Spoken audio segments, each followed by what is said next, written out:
Sitting here in the truck, just preparing to go into the backyard to lay out the pool.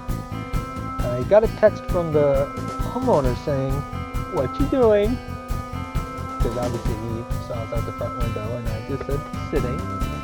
And again, it's that banter. It's that little bit of interaction with the customer, because he didn't expect us to be here, and we'd rather be a surprise than a pre-planned, so we'll do it earlier versus later. Sure enough, about a half an hour later, here comes the couple to our booth, where the instant we start talking with them, I got that twinkle, I kind of got that click.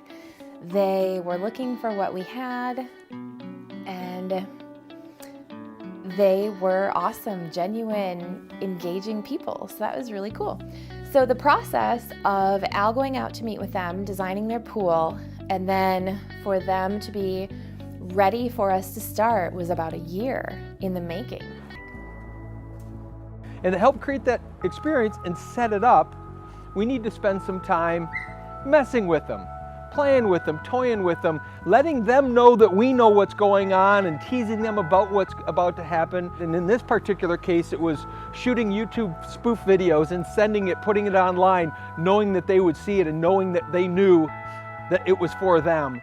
Not saying their names, not talking about what it was, but instead they knew based on what we were doing. And what that does is that builds this level of give a shit. And so that's that process that helps us build a much deeper and more interesting relationship